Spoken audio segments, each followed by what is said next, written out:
Hello, hello, hello, Fluffle friends. How are we doing tonight? I hope we are having a wonderful Thursday evening or day. Wherever you are, might be almost Friday for some of you. Or rather Thursday, possibly morning or Thursday afternoon. But yeah, welcome. Tonight, I'm doing something a little bit different, something I haven't done in quite a while, which is doing an ASMR Storytime stream. I'm very excited. I love making cozy content for people to just relax to and chill out to, maybe to have on in the background while you fall asleep. I love ASMR. I love ASMR videos. Sometimes I'll put an ASMR video on and put my earbuds on when I fall asleep because it helps me fall asleep, or if I wake up in the night and have trouble falling back asleep, I will do that.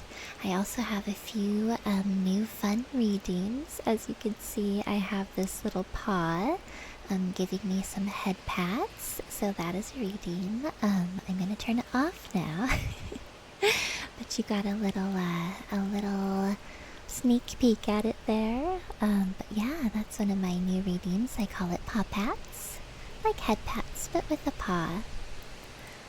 And then I've made this new background just for cozy ASMR story time. It was really fun to make. As you can see, the chat box is over there to the left, and a little journal or book, however you want to think of it.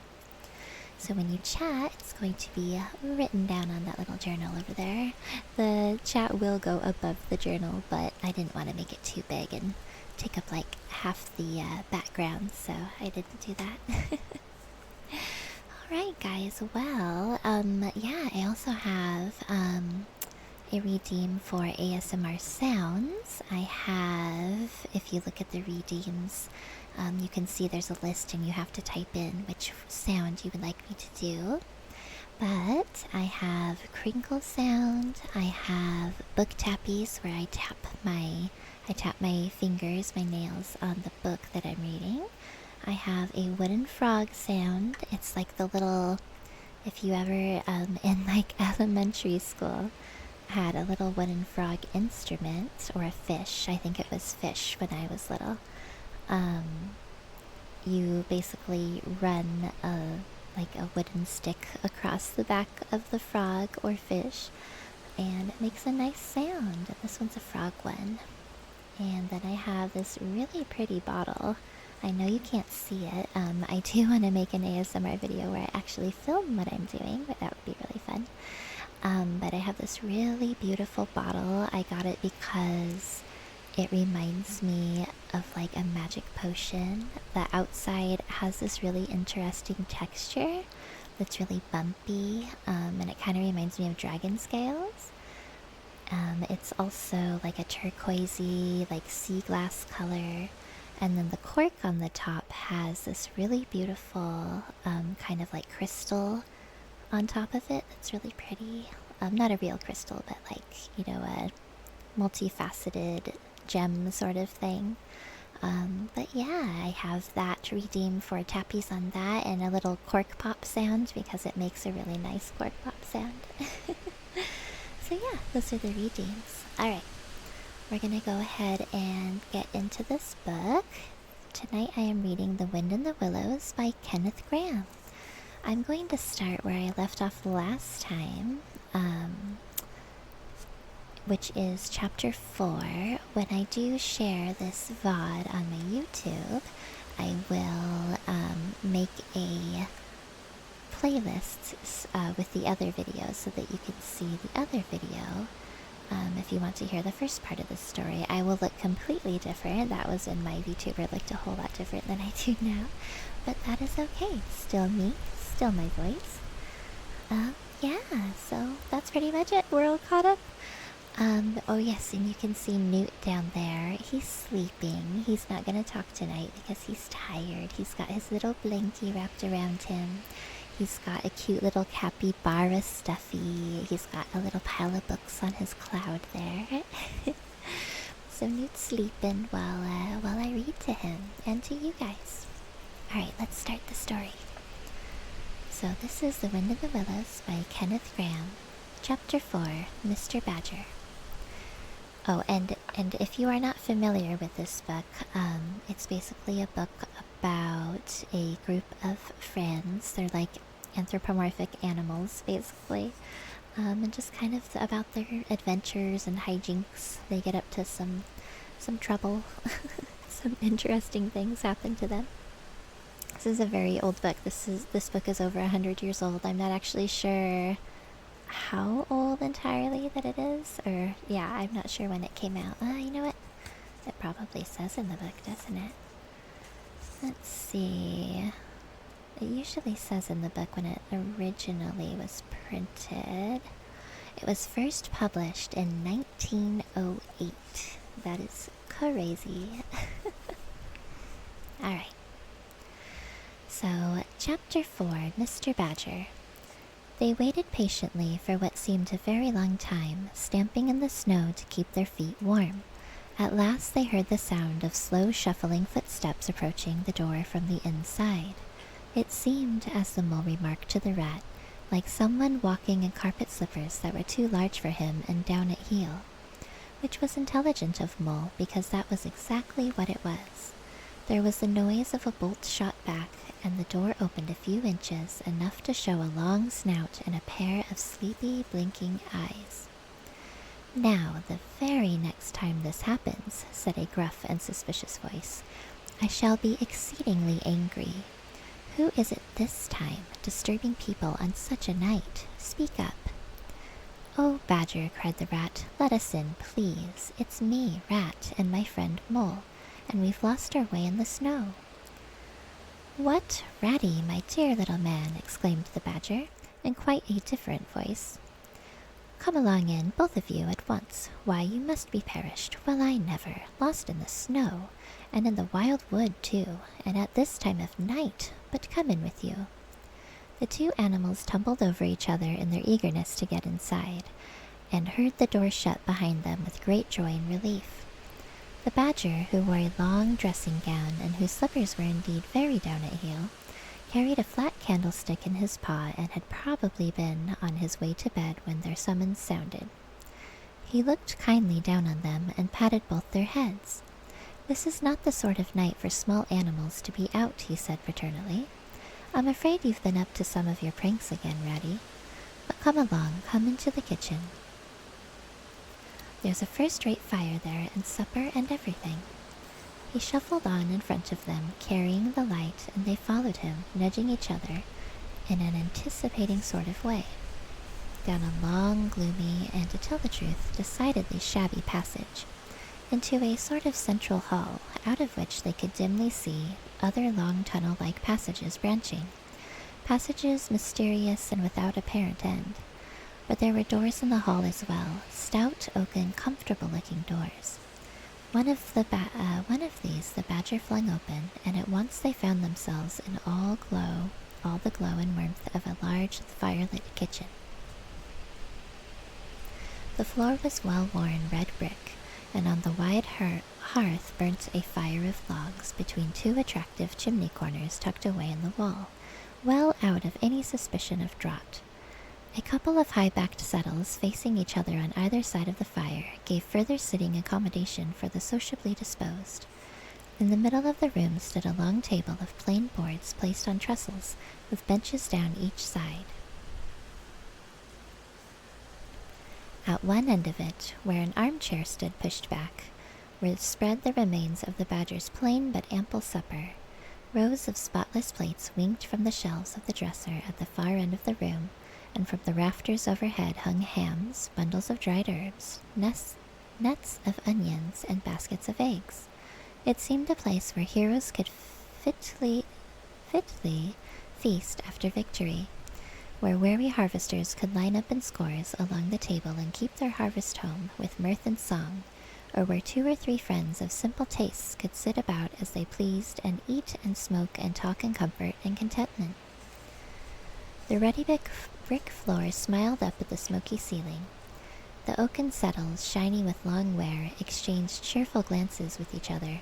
Plates on the dresser grinned at pots on the shelf, and the merry firelight flickered and played over everything without distinction.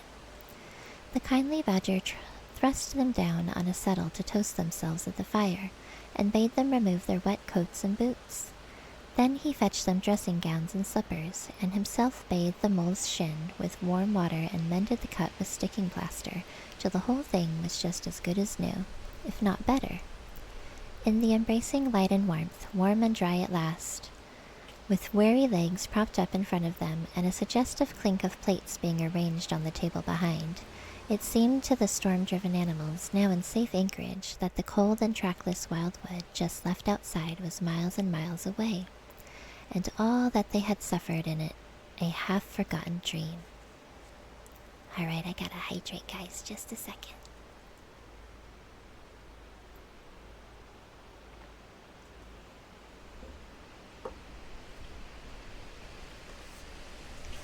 When at last they were thoroughly toasted, the badger summoned them to the table, where he had been busy laying a repast. They had felt pretty hungry before, but when they actually saw at the last supper that was spread for them, really it seemed only a question of what they should attack first, where all was so attractive, and whether the other things would obligingly wait for them till they had time to give them attention. Conversation was impossible for a long time, and when it was slowly resumed, it was the regrettable sort of conversation that results from talking with your mouth full. Don't talk with your mouth full, guys. The badger did not mind that sort of thing at all, nor did he take any notice of elbows on the table or everybody speaking at once. As he did not go into society himself, he had got an idea that these things belonged to the things that didn't really matter. We know, of course, that he was wrong, and took too narrow a view, because they do matter very much, though it would take too long to explain why. He sat in his armchair at the head of the table and nodded gravely at intervals as the animals told their story. And he did not seem surprised or shocked at anything, and he never said, "I told you so," or "just what I always said," or remarked that they ought to have done so and so, or ought not to have done something else. The mole began to feel very friendly towards him. When supper was really finished at last, and each animal felt that his skin was now as tight as was decently safe, and that by this time he didn't care a hang for anybody or anything, they gathered round the glowing embers of the great wood fire, and thought how jolly it was to be sitting up so late, and so independent, and so full. And after they had chatted for a time about things in general, the badger said heartily, "Now then, tell us the news from your part of the world. How's old Toad going on?" "Oh, from bad to worse," said the rat gravely, while the mole, cocked up on a settle and basking in the firelight, his heels higher than his head, tried to look properly mournful. "Another smash-up only last week, and a bad one. You see, he will insist on driving himself, and he's hopelessly incapable. If he'd only employ a decent, steady, well-trained animal, pay him good wages, and leave everything to him, he'd get on all right. But no, he's convinced he's a heaven-born driver, and nobody can teach him anything, and all the rest follows." "How many has he had?" inquired the badger gloomily. "Smashes or machines?" asked the rat. "Oh, well, after all, it's the same thing with Toad. This is the 7th. As for the others, you know that coach... Oh boy, you know that coach house of his? Well, it's piled up, literally piled up to the roof, with fragments of motor cars, none of them bigger than your hat. That accounts for the other 6, so far as they can be accounted for." "He's been in hospital 3 times, put in the mole, "and as for the fines he's had to pay, it's simply awful to think of." "Yes, and that's part of the trouble," continued the rat. "Toad's rich, we all know, but he's not a millionaire, and he's a hopelessly bad driver, and quite regardless of law and order. Killed or ruined, it's got to be one of the 2 things, sooner or later. Badger, we're his friends. Oughtn't we to do something?" The badger went through a bit of hard thinking. "Now look here," he said at last, rather severely. "Of course you know I can't do anything now." His 2 friends assented, quite understanding his point. No animal, according to the rules of animal etiquette, is ever expected to do anything strenuous or heroic, or even moderately active during the off-season of winter. All are sleepy, some actually asleep. All are weather-bound, more or less, and all are resting from arduous days and nights, during which every muscle in them has been severely tested, and every energy kept at full stretch. Very well then, continued Badger. But when once the year has really turned, and the nights are shorter, and halfway through them one rouses and feels fidgety and wanting to be up and doing by sunrise, if not before, you know. Both animals nodded gravely. They knew. Well then, went on the Badger, we, that is, you and me and our friend the Mole here, will take Toad seriously in hand. We'll stand no nonsense whatever. We'll bring him back to reason, by force if need be. We'll make him to be a sensible Toad. Well, you're you're asleep, Rat. Not me, said the Rat, waking up with a jerk. He's been asleep 2 or 3 times since supper, said the Mole, laughing. He himself was feeling quite wakeful and even lively, though he didn't know why. The reason was, of course, that he being naturally an underground animal by birth and breeding, the situation of Badger's house exactly suited him and made him feel at home, while the Rat, who slept every night in a bedroom the windows of which opened on a breezy river, naturally felt the atmosphere still and oppressive. Well, it's time we were all in bed, said the Badger, getting up and fetching flat candlesticks. Come along, you two, and I'll show you your quarters, and take your time tomorrow morning. Breakfast at any hour you please. He conducted the 2 animals to a long room that seemed half bedchamber and half loft. The Badger's winter stores, which indeed were visible everywhere, took up half the room. Piles of apples, turnips, and potatoes, baskets full of nuts, and jars of honey, but the 2 little white beds on the remainder of the floor looked soft and inviting, and the linen on them, though coarse, was clean and smelt beautifully of lavender, and the Mole and the Water Rat, shaking off their garments in some 30 seconds, tumbled in between the sheets in great joy and contentment. In accordance with the kindly Badger's injunctions, the 2 tired animals came down to breakfast very late next morning, and found a bright fire burning in the kitchen, and 2 young hedgehogs sitting on a bench at the table eating oatmeal porridge out of wooden bowls. The hedgehogs dropped their spoons, rose to their feet, and ducked their heads respectfully as the 2 entered. There, sit down, said the Rat pleasantly, and go on with your porridge. Where have you youngsters come from? Lost your way in the snow, I suppose? Yes, please, sir, said the elder of the 2 hedgehogs respectfully. Me and little Billy here. We was trying to find our way to school. Mother would have us go, was the weather ever so, and of course we lost ourselves, sir, and Billy he got frightened and cried, being young and faint-hearted. And at last we happened up against Mr. Badger's back door, and made so bold as to knock, sir, for Mr. Badger, he's a kind-hearted gentleman, as everyone knows. I understand, said the Rat, cutting himself some rashers from a side of bacon, while the Mole dropped some eggs into a saucepan. And that's the weather. Oh, and what's the weather like outside? You needn't sir me quite so much, he added. Oh, terrible bad, sir, terrible deep the snow is, said the Hedgehog. No getting out for the likes of you gentlemen today. Where's Mr. Badger? Inquired the Mole, as he warmed the coffee pot before the fire. The master's gone into his study, sir, replied the Hedgehog, and he said as how he was going to be particular busy this morning, and on no account was he to be disturbed. This explanation, of course, was thoroughly understood by everyone present. The fact is, as already set forth, when you live a life of intense activity for 6 months in the year, and of comparative or actual somnolence for the other 6, during the latter period you cannot be continually pleading sleepiness when there are people about or things to be done. The excuse gets monotonous. The animals well knew that Badger, having eaten a hearty breakfast, had retired to his study and settled himself in an armchair with his legs up on another and a red cotton handkerchief over his face, and was being busy in the usual way at this time of the year. front doorbell clanged loudly, and the rat, who was very greasy with buttered toast, sent Billy, the smarter hedgehog, to see who it might be. There was a sound of much stamping in the hall, and presently Billy returned in front of the otter, who threw himself on the rat with an embrace and a shout of affectionate greeting. "Get off," spluttered the rat, with his mouth full. "Thought I should find you here all right," said the otter cheerfully. "They were all in a great state of alarm along the riverbank when I arrived this morning. Rat never been home all night, nor Mole either. Something dreadful must have happened, they said, and the snow had covered up all your tracks, of course.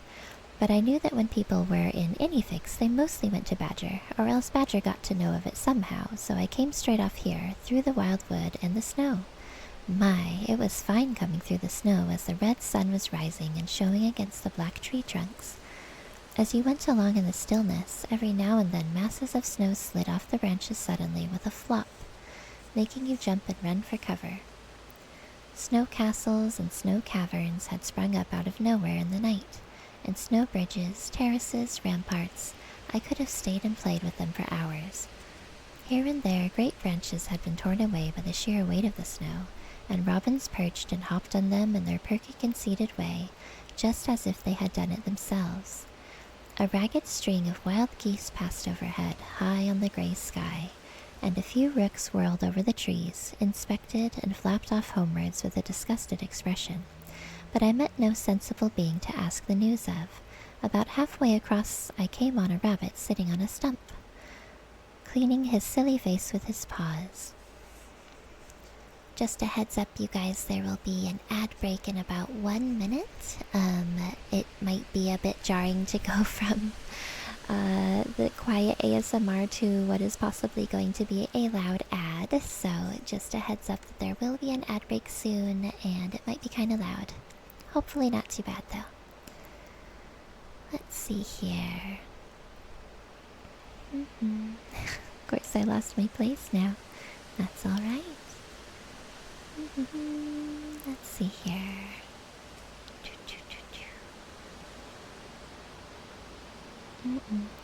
About halfway across, I came on a rabbit sitting on a stump, cleaning his silly face with his paws.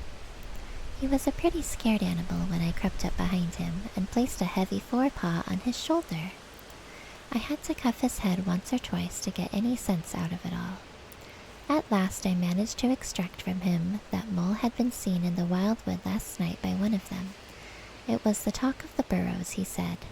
How Mole, Mr. Rat's particular friend, was in a bad fix, how he had lost his way, and they were up and out hunting, and were chivying him round and round.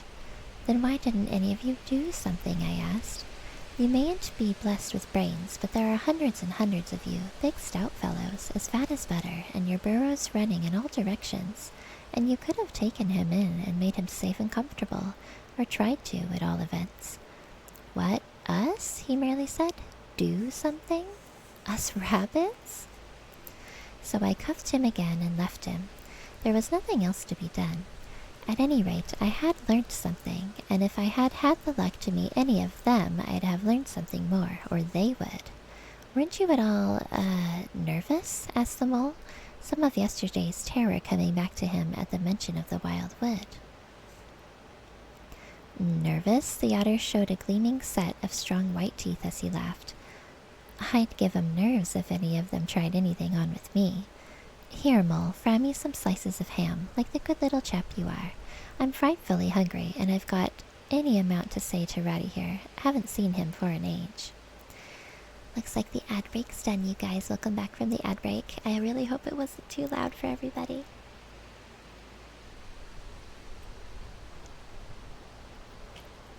So the good-natured Mole, having cut some slices of ham, set the hedgehogs to fry it, and returned to his own breakfast, while the otter and the rat, their heads together, eagerly talked river shop, which is long shop and talk that is endless, running on like the babbling river itself. A plate of fried ham had just been cleared and sent back for more, when the badger entered, yawning and rubbing his eyes, and greeted them all in his quiet, simple way, with kind inquiries for everyone. It must be getting on for luncheon time, he remarked to the otter. Better stop and have it with us. You must be hungry this cold morning. Rather, replied the otter, winking at the Mole. The sight of these greedy young hedgehogs stuffing themselves with fried ham makes me feel positively famished. The hedgehogs, who were just beginning to feel hungry again after their porridge, and after working so hard at their frying, looked timidly up at Mr. Badger, but were too shy to say anything. "Here, you two youngsters be off home to your mother," said the Badger kindly. "I'll send someone with you to show you the way. You won't want any dinner today, I'll be bound." He gave them 6 pence apiece and a pat on the head, and they went off with much respectful swinging of caps and touching of forelocks. Presently they all sat down to luncheon together. The mole found himself placed next to Mr. Badger, and, as the other two were still deep in river gossip from which nothing could divert them, he took the opportunity to tell Badger how comfortable and homelike it all felt to him. "Once well underground," he said, "you know exactly where you are. Nothing can happen to you, and nothing can get at you. You're entirely your own master, and you don't have to consult anybody or mind what they say. Things go on all the same overhead, and you let 'em, and don't bother about 'em. When you want to, up you go, and there the things are, waiting for you." The Badger simply beamed on him. "That's exactly what I say," he replied. "There's no security or peace and tranquility except underground. And then if your ideas get larger and you want to expand, why, a dig and a scrape, and there you are. If you feel your house is a bit too big, you stop up a hole or two, and there you are again. No builders, no tradesmen, no remarks passed on you by fellows looking over your wall, and above all, no weather." Hello, Jukebox Arcade. Hello, hello. Welcome in. How are you doing tonight? Jukebox says, "I loved this book when I was a kid." I never read this book as a kid. I never did. This is basically my first time reading it. Yeah, we're starting at chapter 4 because a long while back I had already started it in a more different stream. So it's a classic. Yeah, it is a classic. I remember watching, I think, either a movie version or a TV show version. I can't remember, an animated version of it. But that was like all I knew of it, and I don't really even remember that very well. But yeah, welcome in. Hope you're having a good night. The cartoon, yeah. We watched that in school, yeah. I think there's a few different versions of it. There's like the Disney one, which is a little bit unhinged, honestly. Not quite as cozy as the other ones, but yeah, I like the more cozy ones. I don't know if you're familiar with Beatrix Potter's works. She did Peter Rabbit and Tom Kitten and all those. But I love Beatrix Potter. She's like one of my favorite authors and artists from when I was little.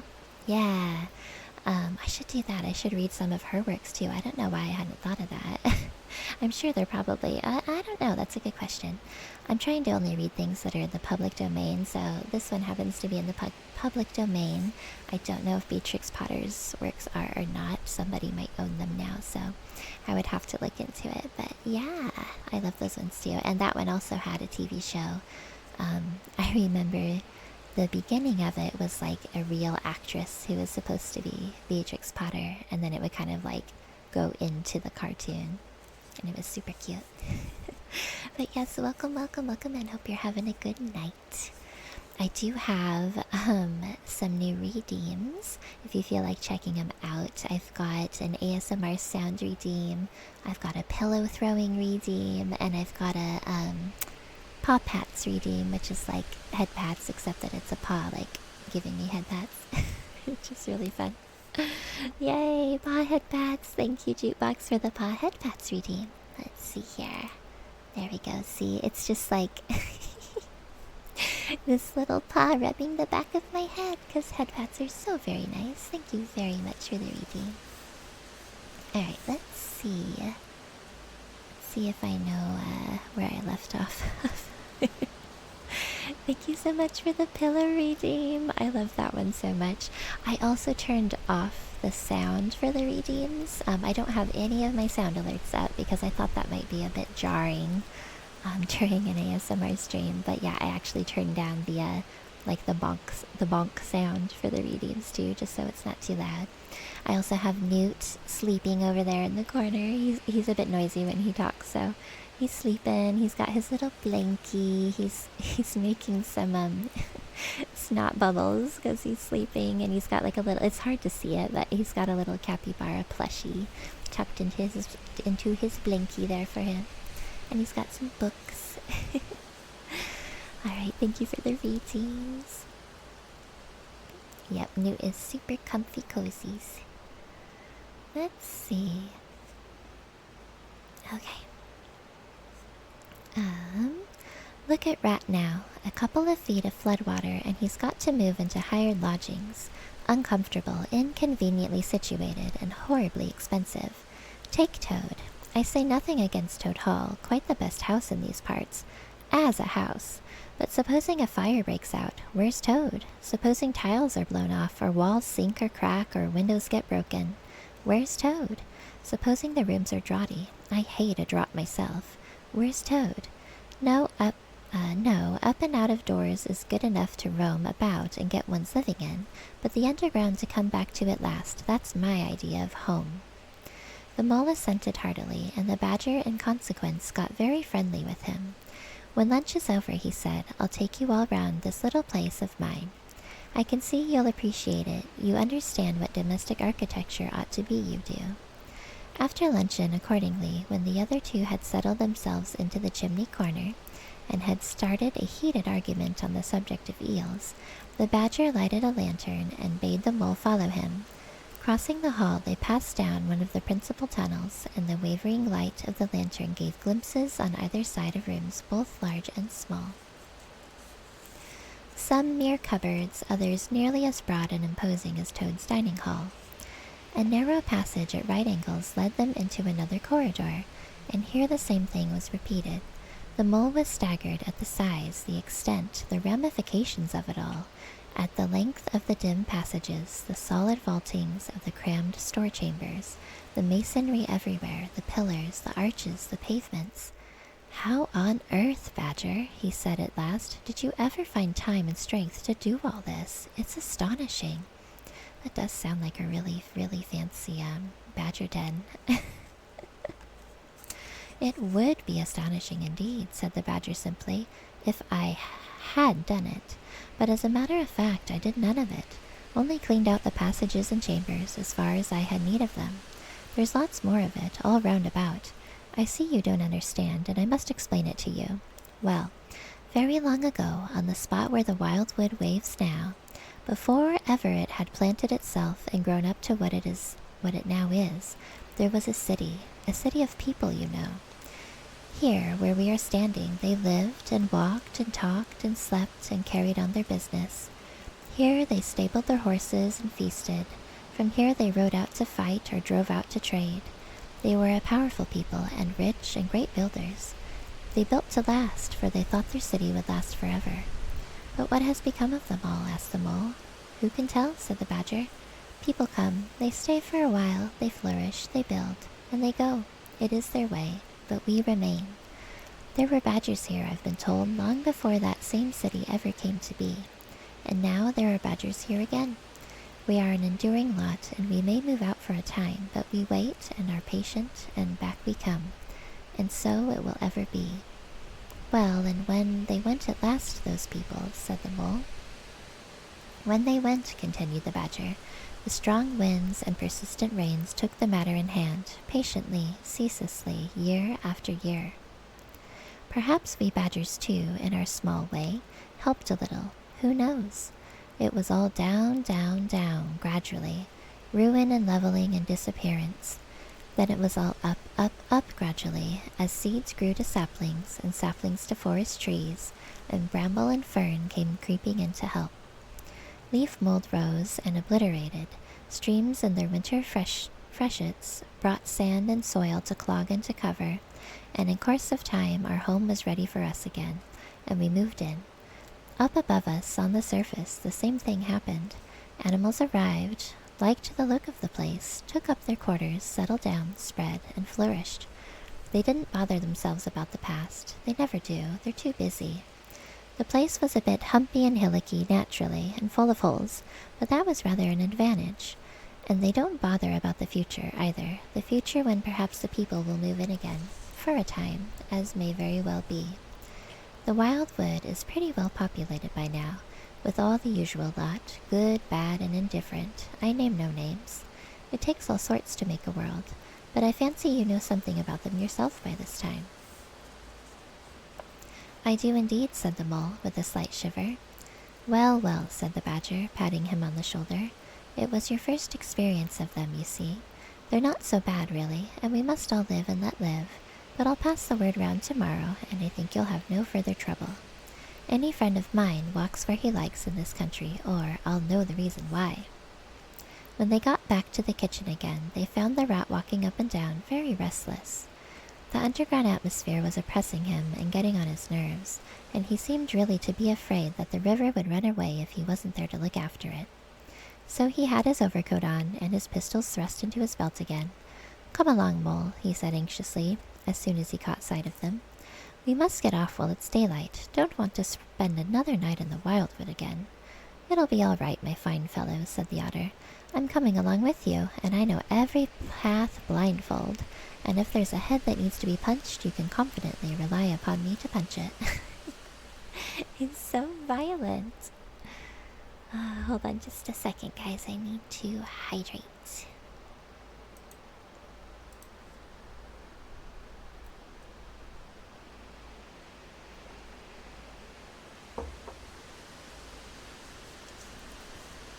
Let's see. Jukebox Arcade says, did you ever read The Velveteen Rabbit? No, I did not read it. That was another one that I think I watched a film about it, perhaps? I can't remember. It's a very sad story, though. It is so, so sad. I think I either watched the film or I possibly might have listened to the audiobook, but yeah, I can't remember. But yeah, that's such a sad one. It's good, but it's so sad.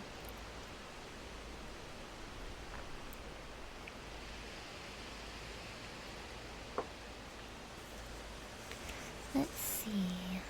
It's public domain now too. Oh yeah, I don't think I could handle reading that one. I don't think I could do it. I'm just looking through the list now. Oh, thank you. Yeah, there's lots of good things I could read from public domain. Gosh, it's been a long time. Tebatai, hello. Welcome in, Tebatai. How are you doing today? How are you doing? Oh, it's okay. No one can hear you shouting. It's totally fine. Yes, welcome in. We are just having some cozy, relaxing ASMR times. I've got a few new redeems too, if you'd like to try them out. But yeah, I should look up what other stories are in public domain. I think I could read like what is it? Shoot, what am I trying to think of? I might be able to read like the Iliad or something like that. That might be a bit above my level, above my reading level. A lot of that might go over my head.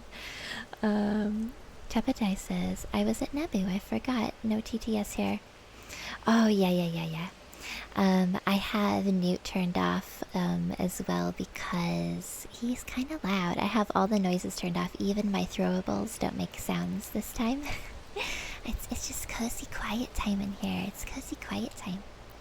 Listening mode on, that's right. We can totally chat too, but yeah, we're just in here being cozy. We're reading The Wind in the Willows. I don't know if you're familiar with that book. But yeah, it's a really old classic book. I haven't actually read all the way through it. Excuse me. But yeah, we started on chapter 4. I'm starting where I left off last time I did a cozy stream. Jukebox says Peter Rabbit is public domain too. Oh, sweet. That's awesome. I know, yeah, I should do Peter Rabbit. I know that would be perfect because I'm a rabbit. I know Winnie the Pooh is in public domain, but I don't know if the book itself is in public domain or not. I think, because I think Disney owns some of his likeness. I'm not really sure how that works. But yeah, I'd have to find out if Winnie the Pooh's in the public domain. If I could read Winnie the Pooh, I would absolutely love that. I adore Winnie the Pooh. I adore the book, and I adore the cartoons. Like, they're so good. The characters are so well written. It's actually really good. It cracks me up. It's very funny. There's a lot of humor in it, surprisingly. Let's see. Da-da-da. Oh yes, we left off where Otter was talking about that if someone needs to get punched in the face, he's totally gonna do it. You really needn't fret, Ratty, added the Badger placidly. My passages run further than you think, and I've bolt holes to the edge of the wood in several directions, though I don't care for everybody to know about them. When you really have to go, you shall leave by one of my shortcuts. Meantime, make yourself easy and sit down again. The Rat was nevertheless still anxious to be off and attend to his river, so the Badger, taking up his lantern again, led the way along a damp and airless tunnel that wound and dipped, part vaulted, part hewn through solid rock, for a weary distance that seemed to be miles. At last daylight began to show itself confusedly through tangled growth overhanging the mouth of the passage, and the Badger, bidding them a hasty goodbye, pushed them hurriedly through the opening, made everything look as natural as possible again, with creepers, fresh wood, and dead leaves, and retreated. They found themselves standing on the very edge of the wild wood, rocks and brambles and tree roots behind them, confusedly heaped and tangled in front. In front, a great space of quiet fields, hemmed by lines of hedges black on the snow, and, far ahead, a glint of the familiar river, while the wintry sun hung red and low on the horizon. The Otter, as knowing all the paths, took charge of the party, and they trailed out on a beeline for a distant stile. Pausing there a moment and looking back, they saw the whole mass of the wild wood, dense, menacing, compact, grimly set in vast white surroundings. Simultaneously they turned and made swiftly for home, for firelight and the familiar things it played on, for the voice, sounding cheerily outside their window, of the river that they knew and trusted in all its moods, that never made them afraid with any amazement. As he hurried along, eagerly anticipating the moment when he would be at home again among the things he knew and liked, the Mole saw clearly that he was an animal of tilled field and hedgerow, linked to the ploughed furrow, the frequented pasture, the lane of evening lingerings, the cultivated garden plot. For others, the asperities, the stubborn endurance, or the clash of actual conflict that went with nature in the rough, he must be wise, must keep to the pleasant places in which his lines were laid, and which held adventure enough in their way to last for a lifetime. Chapter 5, Dulce Domum, or Domum, I guess. The sheep ran huddling together against the hurdles, blowing out thin nostrils and stamping with delicate forefeet, their heads thrown back and a light steam rising from the crowded sheep pen into the frosty air. As the two animals hastened by in high spirits, with much chatter and laughter, they were returning across country after a long day's outing with Otter, hunting and exploring on the wide uplands where certain streams tributary to their own river had their first small beginnings, and the shades of the short winter day were closing in on them, and they had still some distance to go. Plodding at random across the plough, they had heard the sheep and had made for them, and now, leading from the sheep pen, they found a beaten track that made walking a lighter business, and responded, moreover, to that small inquiring something which all animals carry inside them, saying unmistakably, "Yes, quite right, this leads home." It looks as if we're coming to a village," said the Mole, somewhat dubiously, slackening his pace as the track, that had in time become a path and then had developed into a lane, now handed them over to the charge of a well-metalled road. The animals did not hold with villages, and their own highways, thickly frequented as they were, took an independent course, regardless of church, post office, or public house. "Oh, never mind," said the Rat. "At this season of the year, they're all safe indoors by this time, sitting round the fire, men, women, and children, dogs and cats and all. We shall slip through all right, without any bother or unpleasantness, and we can have a look at them through their windows if you like, and see what they're doing." The rapid nightfall of mid-December had quite beset the little village as they approached it on soft feet over a first thin fall of powdery snow. Little was visible but squares of a dusky orange-red on either side of the street, where the firelight or lamplight of each cottage overflowed through the casements into the dark world without. Most of the low latticed windows were innocent of blinds, and to the lookers in from outside, the inmates gathered round the tea table, absorbed in handiwork or talking with laughter and gesture, had each that happy grace which is the last thing the skilled actor shall capture, the natural grace which goes with perfect unconsciousness of observation. Moving at will from one theater to another, the two spectators, so far from home themselves, had something of wistfulness in their eyes as they watched a cat being stroked, a sleepy child picked up and huddled off to bed, or a tired man stretch and knock out his pipe on the end of a smoldering log. But it was from one little window, with its blind drawn down, a mere blank transparency on the night, that the sense of home and the little curtained world within walls, the larger stressful world of outside nature shut out and forgotten, most pulsated.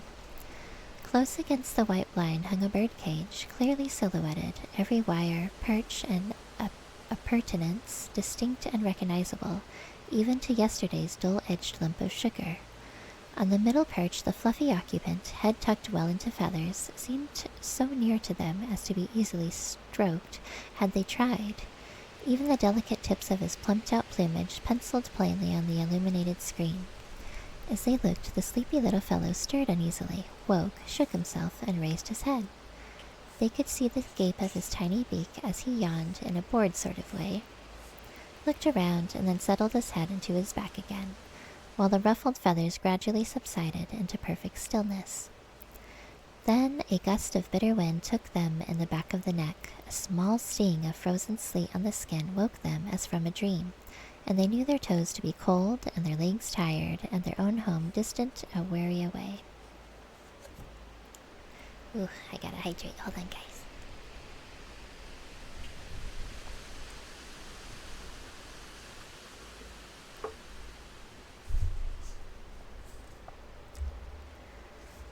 Let's see. I hope that wasn't too loud. I just bonked my my microphone.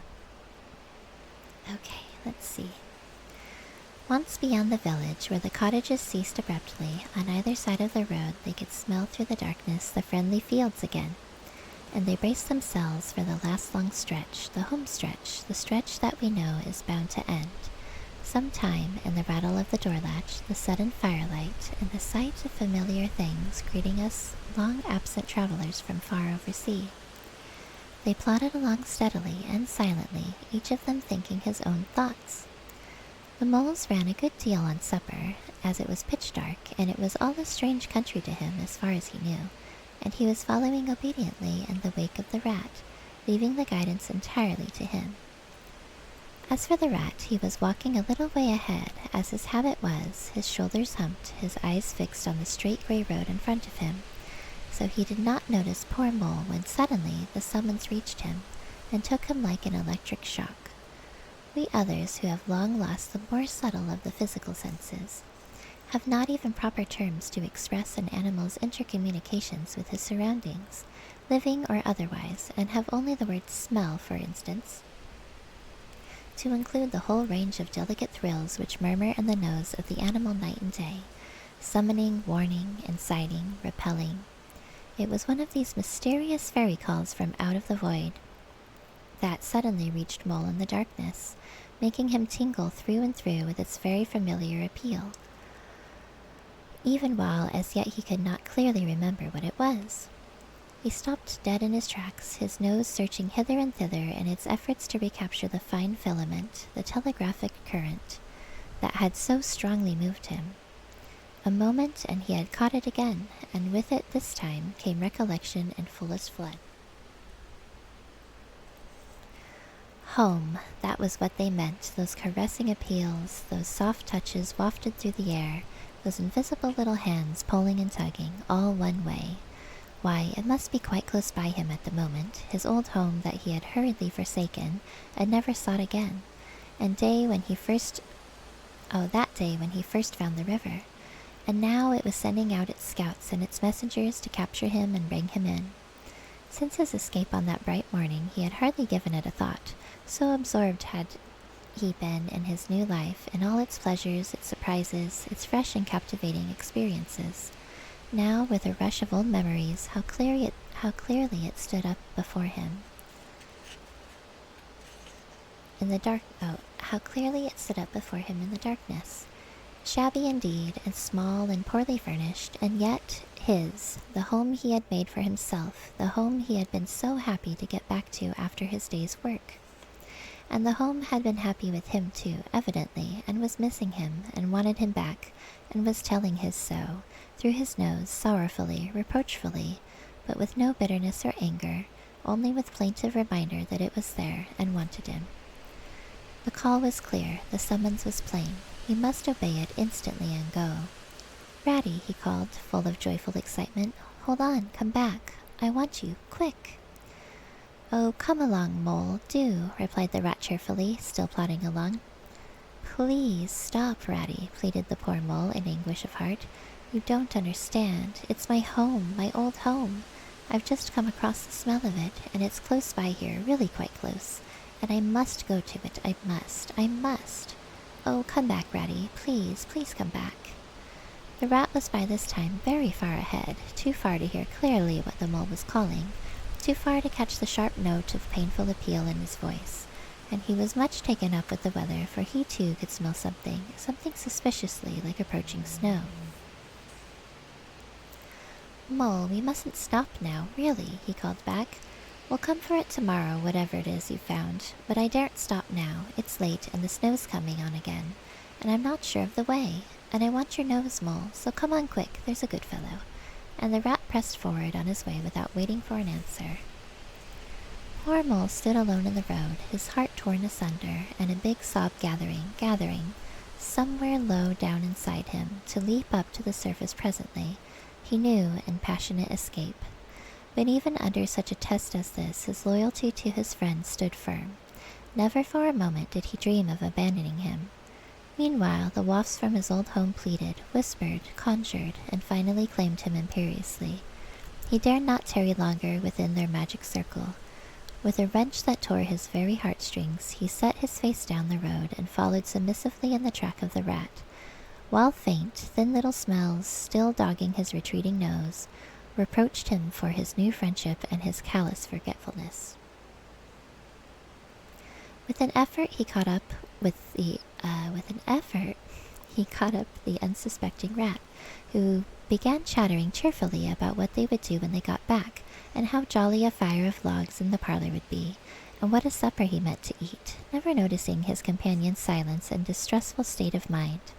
At last, however, when they had gone some considerable way further, and were passing some tree stumps on the edge of a copse that bordered the road, he stopped and said kindly, "Look here, Mole, old chap, you seem dead tired. No talk left in you, and your feet dragging like lead. We'll sit down here for a minute and rest. The snow has held off so far, and the best part of our journey is over." The mole subsided forlornly on a tree stump and tried to control himself, for he felt it surely coming. The sob he had fought with so long refused to be beaten. Up and up it forced its way to the air, and then another, and others thick and fast, till poor Mole at last gave up the struggle and cried freely and helplessly and openly, now that he knew it was all over and he had lost what he could hardly be said to have found. The rat, astonished and dismayed at the violence of Mole's paroxysm of grief, did not dare to speak for a while. At last he said, very quietly and sympathetically, "What is it, old fellow? Whatever can be the matter? Tell us your trouble, and let me see what I can do." Poor Mole found it difficult to get any words out between the upheavals of his chest that followed one upon another so quickly, and held back speech and choked it as it came. "I know it's a shabby, dingy little place," he sobbed forth at last, brokenly. "Not like your cozy quarters, or Toad's beautiful hall, or Badger's great house. But it was my own little home, and I was fond of it, and I went away and forgot all about it, and then I smelt it suddenly, on the road, when I called and you wouldn't listen, Rat. and everything came back to me with a rush, and I wanted it. Oh dear, and when you wouldn't turn back, Ratty, and I had to leave it, though I was smelling it all the time, I thought my heart would break. We might have just gone and had one look at it, Ratty, only one look. It was close by, but you wouldn't turn back, Ratty, you wouldn't turn back. Oh dear, oh dear. Recollection brought fresh waves of sorrow, and sobs again took full charge of him, preventing further speech. The rat stared straight in front of him, saying nothing, only patting Mole gently on the shoulder. After a time he muttered gloomily, "I see it all now. What a pig I have been. A pig, that's me, just a pig, a plain pig."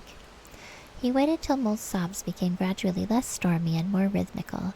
He waited till at last sniffs were frequent and sobs only intermittent. Then he rose from his seat and remarking carelessly, "Well, now we'd really better be getting on, old chap," set off up the road again over the toilsome way they had come. "Wherever are you, going to, Ratty?" cried the tearful Mole, looking up in alarm. "We're going to find that home of yours, old fellow," replied the rat pleasantly, "so you had better come along, for it will take some finding, and we shall want your nose." "Oh, come back, Ratty, do," cried the Mole, getting up and hurrying after him. "It's no good, I tell you. It's too late, and too dark, and the place is too far off, and the snow's coming. And I never meant to let you know I was feeling that way about it. It was all an accident and a mistake, and think of Riverbank and your supper." "Hang Riverbank and supper too," said the rat heartily. "I tell you, I'm going to find this place now, if I stay out all night. So cheer up, old chap, and take my arm. We'll very soon be back there again." Still snuffling, pleading, and reluctant, Mole suffered himself to be dragged back along the road by his imperious companion, who, by a flow of cheerful talk and anecdote, endeavored to beguile his spirits back and make the weary way seem shorter. When at last it seemed to the rat that they must be nearing the part of the road where the Mole had been held up, he said, "Now, no more talking. Business. Use your nose and give your mind to it." They moved on in silence for some little way, when suddenly the rat was conscious, through his arm that was linked in Mole's, of a faint sort of electric thrill that was passing down that animal's body. Instantly he disengaged himself, fell back a pace, and waited, all attention. The signals were coming through. Mole stood a moment rigid, while his uplifted nose, quivering slightly, felt the air. Then a short, quick run forward, a fault, a check, a try back, and then a slow, steady, confident advance. The rat, much excited, kept close to his heels as the Mole, with something of the air of a sleepwalker, crossed a dry ditch, scrambled through a hedge, and nosed his way over a field, open and trackless and bare in the faint starlight. Suddenly, without giving warning, he dived, but the rat was on the alert and promptly followed him down the tunnel to which his unerring nose had faithfully led him. It was close and airless, and the earthy smell was strong, and it seemed a long time to Rat ere the passage ended and he could stand erect and stretch and shake himself. The Mole struck a match, and by its light the rat saw that they were standing in an open space, neatly swept and sanded underfoot, and directly facing them was Mole's little front door, with Mole End painted and Gothic lettering over the bell pull at the side.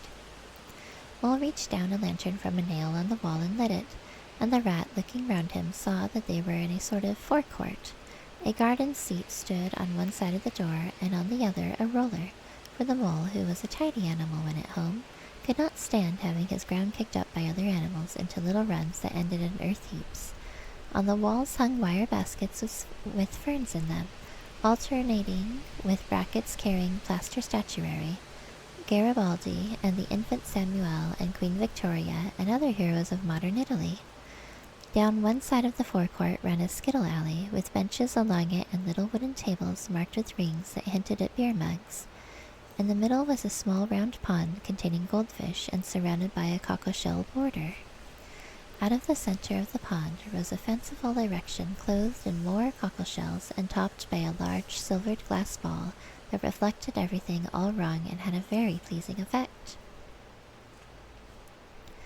Mole's face beamed at the sight of all these objects so dear to him, and he hurried Rat through the door, lit a lamp in the hall, and took one glance round his old home. He saw the dust lying thick on everything, saw the cheerless, deserted look of the long-neglected house, and its narrow, meager dimensions, its worn and shabby contents, and collapsed again on a hall chair, his nose in his paws. "Oh, Ratty," he cried dismally, "why ever did I do it? Why did I bring you to this poor, cold little place, on a night like this, when you might have been at Riverbank by this time, toasting your toes before a blazing fire, with all your own nice things about you?" The rat paid no heed to his doleful self-reproaches. He was running here and there, opening doors, inspecting rooms and cupboards, and lighting lamps and candles and sticking them up everywhere. "What a capital little house this is," he called out cheerily. "So compact, so well planned.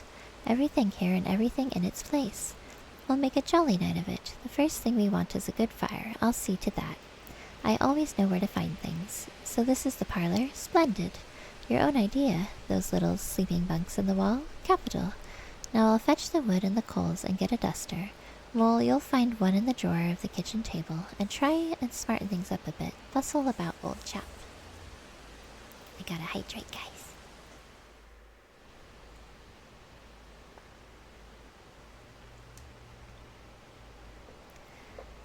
Encouraged by his inspiriting companion, the mole roused himself and dusted and polished with energy and heartiness, while the rat, running to and fro with armfuls of fuel, soon had a cheerful blaze roaring up the chimney. He hailed the mole to come and warm himself, but Mole promptly had another fit of the blues, dropping down on a couch in dark despair and burying his face in his duster. "Rat," he moaned, "how about your supper? You poor, cold, hungry, weary animal. I've nothing to give you, nothing, not a crumb." "What a fellow you are for giving in," said the rat reproachfully. "Why, only just now I saw a sardine opener on the kitchen dresser, quite distinctly, and everybody knows that means there are sardines about somewhere in the neighborhood. Rouse yourself, pull yourself together, and come with me and forage." They went and foraged accordingly, hunting through every cupboard and turning out every drawer. The result was not so very depressing after all, though of course it might have been better: a tin of sardines, a box of Captain's biscuits, nearly full, and a German sausage encased in silver paper. "There's a banquet for you," observed the rat, as he arranged the table. "I know some animals who would give their ears to be sitting down to supper with us tonight." "No bread," groaned the mole dolorously. "No butter, no pâté de foie gras, no champagne," continued the rat, grinning. "And that reminds me, what's that little door at the end of the passage? Your cellar, of course. Every luxury in this house. Just you wait a minute." He made for the cellar door, and presently reappeared, somewhat dusty, with a bottle of beer in each paw and another under each arm. "Self-indulgent beggar you seem to be, Mole," he observed. "Deny yourself nothing. This is really the jolliest little place I ever was in. Now, wherever did you pick up those prints? Make the place look so homelike they do. No wonder you're so fond of it, Mole. Tell us all about it, and how you came to make it what it is." Then, while the rat busied himself fetching plates, and knives and forks, and mustard which he mixed in an egg cup, the mole, his bosom still heaving with the stress of his recent emotion, related, somewhat shyly at first, but with more freedom as he warmed to his subject, how this was planned, and how that was thought out, and how this was got through a windfall from an ant, and this was a wonderful find and a bargain, and this other thing was brought out of laborious savings and a certain amount of going without. His spirits finally quite restored, he must needs go and caress his possessions, and take a lamp and show off their points to his visitor, and expatiate on them, quite forgetful of the supper they both so much needed. Rat, who was desperately hungry but strove to conceal it, nodding seriously, examining with a puckered brow, and saying "Wonderful" and "Most remarkable" at intervals, when the chance for an observation was given him.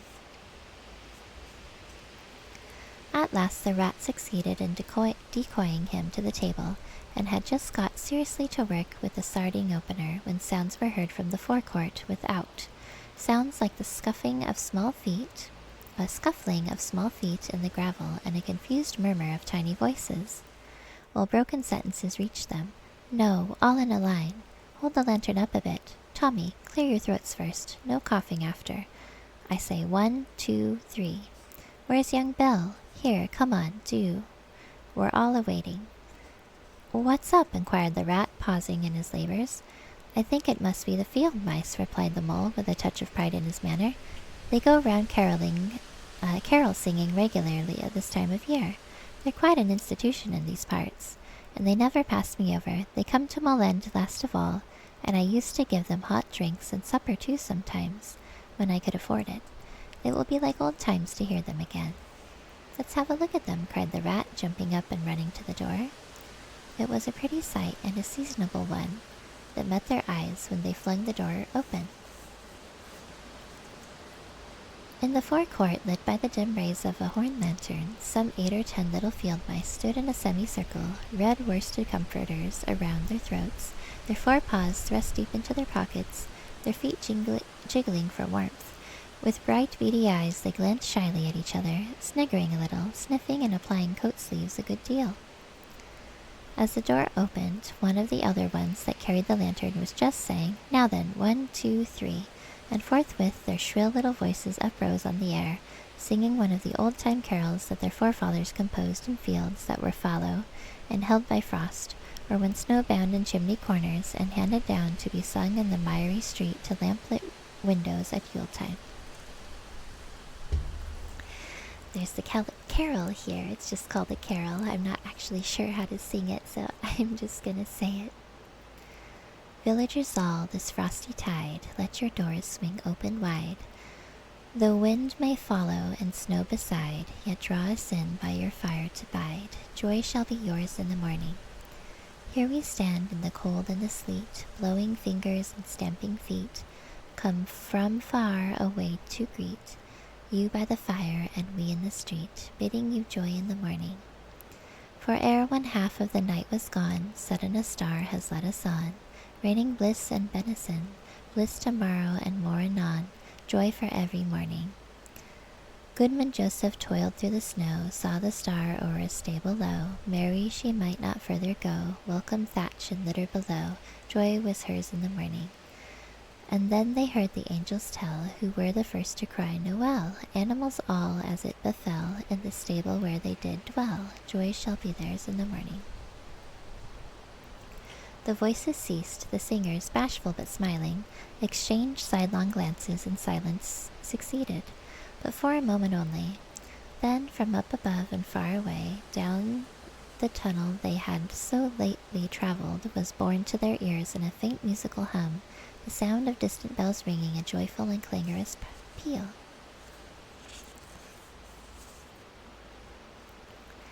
Very well sung, boys, cried the rat heartily. And now come along in, all of you, and warm yourselves by the fire, and have something hot. Yes, come along, field mice, cried the mole eagerly. This is quite like old times. Shut the door after you. Pull up that settle to the fire. Now, you just wait a minute, while we— Oh, Ratty, he cried in despair, plumping down on a seat, with tears impending. Whatever are we doing? We've nothing to give them. You leave all that to me, said the masterful rat. Here, you, with the lantern, come over this way. I want to talk to you. Now, tell me, are there any shops open at this hour of the night? Why, certainly, sir, replied the field mouse respectfully. At this time of the year our shops keep open to all sorts of hours. Then look here, said the rat. You go off at once, you and your lantern, and you get me.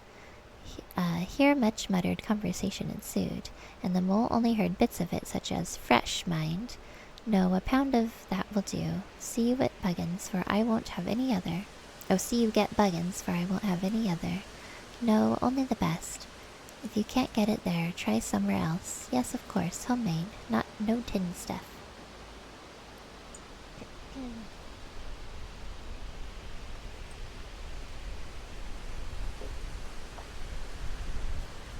Well then, do the best you can. Finally, there was a chink of coin passing from paw to paw. The field mouse was provided with an ample basket for his purchases, and off he hurried, he and his lantern. The rest of the field mice perched in a row on the settle, their small legs swinging, gave themselves up to enjoyment of the fire, and toasted their chilblains till they tingled. while the mole, failing to draw them into easy conversation, plunged into family history and made each of them recite the names of his numerous brothers, who were too young, it appeared, to be allowed to go out a-caroling this year, but looked forward very shortly to winning the parental consent. The rat, meanwhile, was busy examining the label on one of the beer bottles. "I perceive this to be Old Burton," he remarked approvingly. "Sensible, Mole, the very thing. Now we shall be able to mull some ale. Get the things ready, Mole, while I draw the corks." It did not take long to prepare the brew and thrust the tin heater well into the red heart of the fire, and soon every field mouse was sipping and coughing and choking, for a little mulled ale goes a long way, and wiping his eyes and laughing and forgetting he had ever been cold in all his life. "They act plays too, these fellows," the mole explained to the rat. "Make them up all by themselves and act them afterwards. And very well they do it, too. They gave us a capital one last year, about a field mouse who was captured at sea by a Barbary corsair and made to row in a galley. And when he escaped and got home again, his lady love had gone into a convent. Here, you were in it, I remember. Get up and recite a bit." It does sound like a very riveting story. The field mouse addressed got up on his legs, giggled shyly, looked round the room, and remained absolutely tongue-tied. His comrades cheered him on. Mole coaxed and encouraged him, and the rat went so far as to take him by the shoulders and shake him, but nothing could overcome his stage fright. They were all busily engaged on him like watermen applying the Royal Humane Society's regulations to a case of long submersion. When the latch clicked, the door opened, and the field mouse with the lantern reappeared, staggering under the weight of his basket. There was no more talk of play-acting once the very real and solid contents of the basket had been tumbled out on the table. Under the generalship of Rat, everybody was set to do something or to fetch something. In a very few minutes supper was ready, and Mole, as he took the head of the table in a sort of dream, saw a lately barren board set thick with savory comforts, saw his little friends' faces brighten and beam as they fell to without delay, and then he let himself loose, for he was famished indeed, on the provender so magically provided, thinking what a happy homecoming this had turned out after all. As they ate, they talked of old times, and the field mice gave him the local gossip up to date, and answered as well as they could the 100 questions he had to ask them. The rat said little or nothing, only taking care that each guest had what he wanted, and plenty of it, and that Mole had no trouble or anxiety about anything. They clattered off at last, very grateful and showering wishes of the season, with their jacket pockets stuffed with remembrances for the small brothers and sisters at home. When the door had closed on the last of them, and the chink of the lanterns had died away, Mole and Rat kicked the fire up, drew their chairs in, brewed themselves a last nightcap of mulled ale, and discussed the events of the long day. At last the Rat, with a tremendous yawn, said, "Mole, old chap, I'm ready to drop. Sleepy is simply not the word.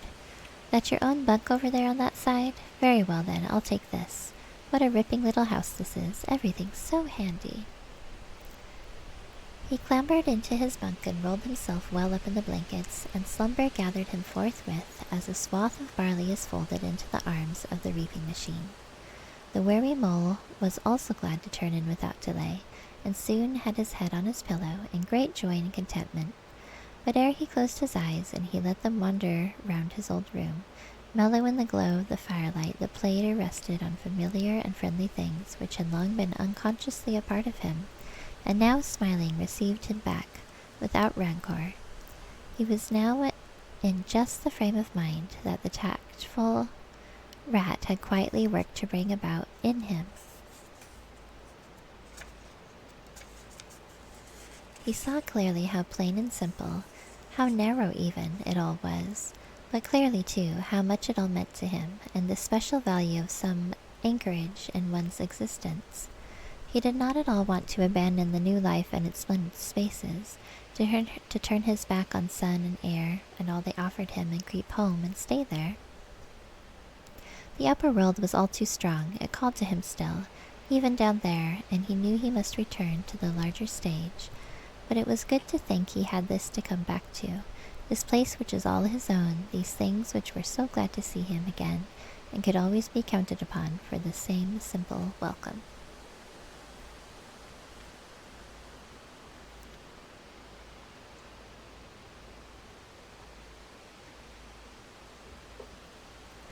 Alright, Chapter 6, Mr. Toad. It was a bright morning in the early part of summer. The river had resumed its wonted banks and its accustomed pace, and a hot sun seemed to be pulling everything green and bushy and spiky up out of the earth towards him, as if by strings. The mole and the water rat had been up since dawn, very busy on matters connected with boats and opening of the boating season, painting and varnishing, mending paddles, repairing cushions, hunting for missing boat hooks, and so on, and were finishing breakfast in their little parlor and eagerly discussing their plans for the day when a heavy knock sounded at the door.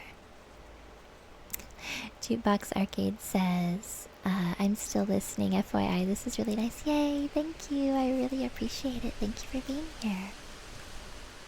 I figured it's nice sometimes to have some quiet, cozy times. Let's see. Bother, said the rat, all over egg. See who it is, Mole, like a good chap, since you finished. The mole went to attend the summons, and the rat heard him utter a cry of surprise. Then he flung the parlor door open and announced with much importance, Mr. Badger. This was a wonderful thing indeed, that the badger should pay a formal call on them, or indeed on anybody. He generally had to be caught if you wanted him badly, as he slipped quietly along a hedgerow of an early morning or a late evening, or else hunted up in his own house in the middle of the wood, which was a serious undertaking. The badger strode heavily into the room and stood looking at the two animals with an expression full of seriousness. The rat let his egg spoon fall on the tablecloth and sat open-mouthed. The hour has come, said the badger at last with great solemnity. What hour? Asked the rat uneasily, glancing at the clock on the mantelpiece. Whose hour, you should rather say, replied the badger. Why, Toad's hour, the hour of Toad. I said I would take him in hand as soon as the winter was well over, and I'm going to take him in hand today. Toad's hour, of course, cried the mole delightedly. Hooray, I remember now. We'll teach him to be a sensible toad. This very morning, continued the badger, taking an armchair, as I learned last night from a trustworthy source, another new and exceptionally powerful motor car will arrive at Toad Hall on approval or return. At this very moment, perhaps, Toad is busily arraying himself in those singularly hideous habiliments so dear to him, which transform him from a comparatively good-looking toad into an object which throws any decent-minded animal that comes across it into a violent fit. We must be up and doing ere it is too late. You two animals will accompany me instantly to Toad Hall, and the work of rescue shall be accomplished. They're gonna go have an intervention for Toad is what's gonna happen. Hello, hello, Bear Artist, Bear Noodles. I love your name. I love your name. It's so good. Hello, Bear Artist, Bear Noodles. Welcome in. Keep up the good work. I really appreciate it. Thank you. Thank you for being here. We are just having some cozy ASMR story time. But yeah, I really appreciate it. Jukebox says lol. Yeah, Toad is a character for sure. If there's ever like a short pause, you guys, it's because I'm drinking water. Because all this reading is like making me really parched. Okay. Let's see. Yes, they think that Toad needs an intervention. He probably does. Right you are, cried the rat, starting up. We'll rescue the poor unhappy animal. We'll convert him. He'll be the most converted toad that ever was before we've done with him. They set off up the road and their mission of mercy, Badger leading the way. Animals, when company, walk in a proper and sensible manner, in single file, instead of sprawling all across the road and being of no use or support to each other in case of sudden trouble or danger. They reached the carriage drive of Toad Hall to find, as the badger had anticipated, a shiny new motor car of great size, painted a bright red, Toad's favorite color, standing in front of the house. As they neared the door, it was flung open, and Mr. Toad, arrayed in goggles, cap, gaiters, and enormous overcoat, came swaggering down the steps, drawing on his gauntleted gloves. "Hello, come on, you fellows," he cried cheerfully on catching sight of them. "You're just in time to come with me for a jolly, jolly." His hearty accents faltered and fell away as he noticed the stern, unbending look on the countenances of his silent friends, and his invitation remained unfinished. Well, it definitely can do that, yeah. Yeah, reading out loud makes me terribly thirsty. The badger strode up the steps. "Take him inside," he said sternly to his companions. Then, as Toad was hustled through the door, struggling and protesting, he turned to the chauffeur in charge of the new motor car. "I'm afraid you won't be wanted today," he said. "Mr. Toad has changed his mind. He will not require the car. Please understand that this is final. You needn't wait." Then he followed the others inside and shut the door. "Now then," he said to the Toad, when the four of them stood together in the hall. "First of all, take those ridiculous things off." "Shan't," replied Toad with great spirit. "What is the meaning of this gross outrage? I demand an instant explanation."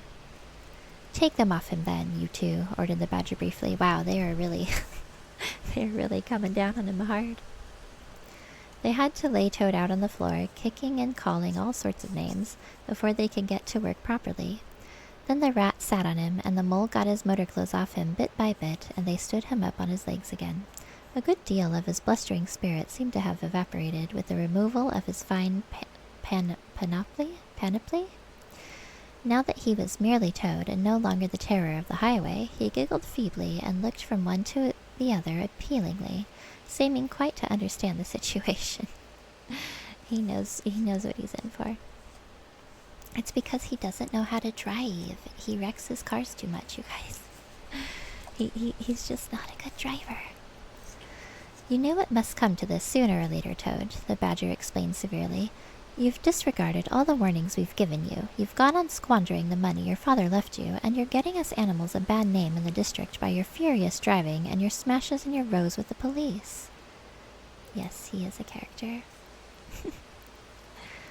Let's see. "Independence is all very well, but we animals never allow our friends to make fools of themselves beyond a certain limit, and that limit you've reached. Don't let your friends drive crazy, apparently." "Now, you're a good fellow in many respects, and I don't want to be too hard on you. I'll make one more effort to bring you to reason. You will come with me into the smoking room, and there you will hear some facts about yourself, and we'll see whether you come out of that room the same Toad that you went in." He took Toad firmly by the arm, led him into the smoking room, and closed the door behind them. "That's no good," said the rat contemptuously. "Talking to Toad'll never cure him. He'll say anything." They made themselves comfortable in armchairs and waited patiently. Through the closed door, they could just hear the long, continuous drone of the badger's voice, rising and falling in waves of oratory, and presently they noticed that the sermon began to be punctuated at intervals by long-drawn sobs, evidently proceeding from the bosom of Toad, who was a soft-hearted and affectionate fellow, very easily converted, for the time being, to any point of view. After some 3/4 of an hour, the door opened, and the badger reappeared, solemnly leading by the paw a very limp and dejected Toad. His skin hung baggily about him, his legs wobbled, and his cheeks were furrowed by the tears so plentifully called forth by the badger's moving discourse. "Sit down there, Toad," said the badger kindly, pointing to a chair. "My friends," he went on, "I am pleased to inform you that Toad has at least seen the error of his ways. He is truly sorry for his misguided conduct in the past, and he has undertaken to give up motor cars entirely and forever. I have his solemn promise to that effect." Why do I feel like this is not going to be a promise that he keeps? "That is very good news," said the mole gravely. "Very good news indeed," observed the rat dubiously. If only. He was looking very hard at Toad as he said this, and could not help thinking he perceived something vaguely resembling a twinkle in the animal's still sorrowful eye. "There's only one thing more to be done," continued the gratified badger. "Toad, I want you solemnly to repeat, before your friends here, what you fully admitted to me in the smoking room just now. First, you are sorry for what you've done, and you see the folly of it all." There was a long, long pause. Toad looked desperately this way and that, while the other animals waited in grave silence. At last he spoke. "No," he said a little sullenly, but stoutly, "I'm not sorry.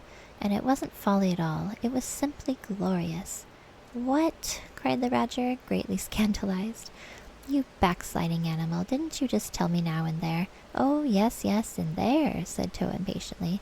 "I'd have said anything in there. You're so eloquent, dear Badger, and so moving, and so convincing, and put all your points so frightfully well.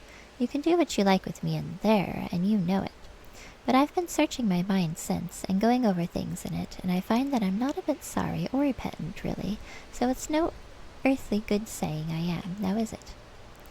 "Then you don't promise," said the Badger, "never to touch a motor car again?" "Certainly not," replied Toad pathetically.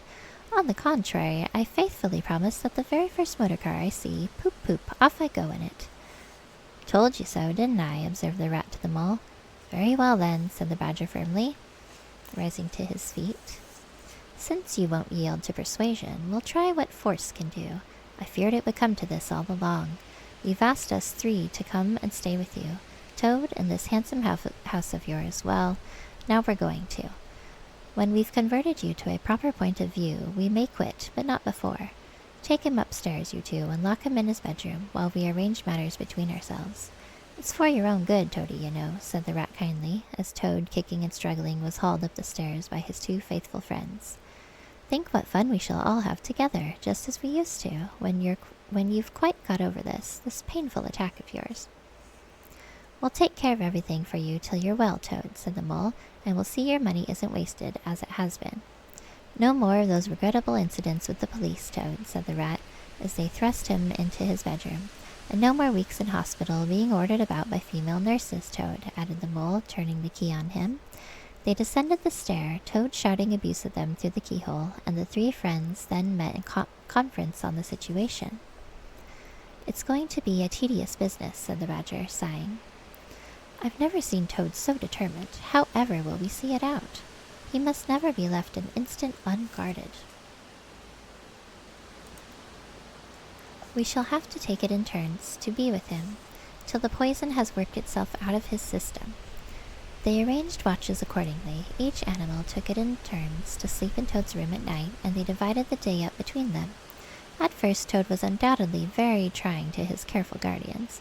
When his violent paroxysms possessed him, he would arrange bedroom chairs in rude resemblance of a motor car, and would crouch on the foremost of them, bent forward and staring fixedly ahead, making uncouth and ghastly noises, till the climax was reached, when, turning a complete somersault, he would lie prostrate amidst the ruins of the chairs, apparently completely satisfied for the moment. As time passed, however, these painful seizures grew gradually less frequent, and his friends strove to divert his mind into fresh channels. Both his interest in other matters did not seem to revive, and he grew apparently languid and depressed.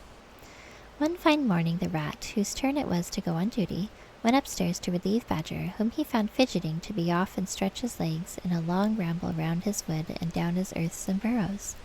"Toad's still in bed," he told the Rat, outside the door. "Can't get much out of him, except, oh, leave him alone, he wants nothing. Perhaps he'll be better presently, it may pass off in time. Don't be unduly anxious," and so on. Now you look out, Rat, when Toad's quiet and submissive, and playing at being the hero of a Sunday school prize, then he's at his artfullest. There's sure to be something up, I know him. Well, now I must be off. "Here you are today, old chap." "Oh, how are you today, old chap?" inquired the Rat cheerfully, as he approached Toad's bedside.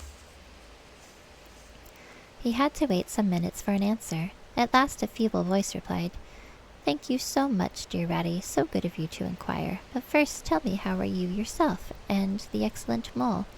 "Oh, we're all right," replied the Rat. "Mole," he added incautiously, "is going out for a run around with Badger. They'll be out till luncheon time, so you and I will spend a pleasant morning together, and I'll do my best to amuse you. Now jump up, there's a good fellow, and don't lie moping there on a fine morning like this." "Dear kind Rat," murmured Toad, "how little you realize my condition, and how very far I am from jumping up now, if ever. But do not trouble about me. I hate being a burden to my friends, and I do not expect to be one much longer. Indeed, I almost hope not." Well, I hope not too, said the rat heartily.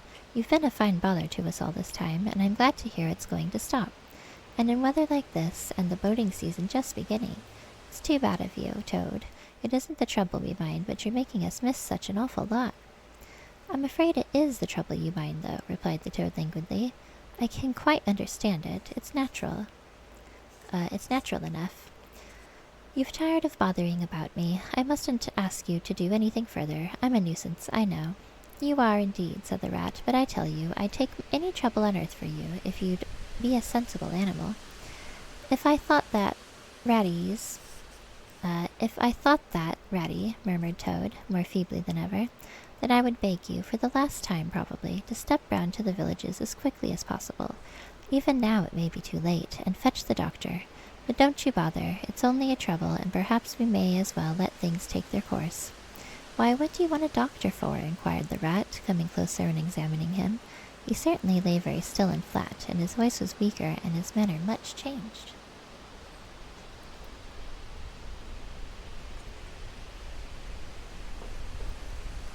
Surely you have noticed of late, murmured Toad. But no, why should you? Noticing things is only a trouble. Tomorrow, indeed, you may be saying to yourself, oh, if only I had noticed sooner, if only I had done something. But no, it's a trouble. Never mind, forget that I asked. Look here, old man, said the rat, beginning to get rather alarmed. Of course I'll fetch a doctor to you, if you really think you want him. But you can hardly be bad enough for that yet. Let's talk about something else. I fear, dear friend, said Toad with a sad smile, that talk can do little in a case like this, or doctors either, for that matter. Still, one must grasp at the slightest straw.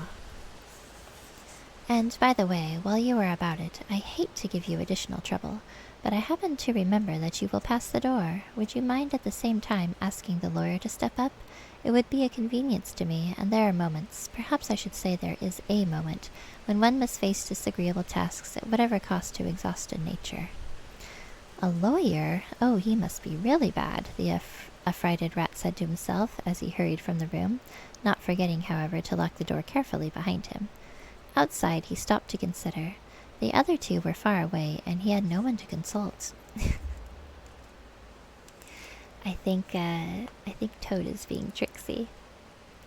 It's best to be on the safe side, he said, on reflection. I've known Toad fancy himself frightfully bad before, without the slightest reason, but I've never heard him ask for a lawyer. If there's nothing really the matter, the doctor will tell him he's an old ass and cheer him up, and that will be something gained. I'd better humor him and go. It won't take very long. So he ran off to the village on his errand of mercy. I'm going to take just a super fast break, you guys. There's an ad coming in about 20 seconds, and I will be right back. I'm so sorry if the ad is loud. I hope it is not too loud for you. I'm just going to grab some water, and I'll be right back, guys.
Alright, I am back.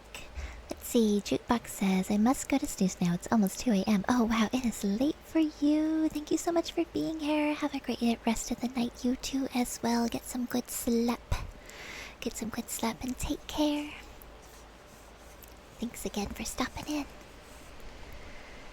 Alright, let's see here.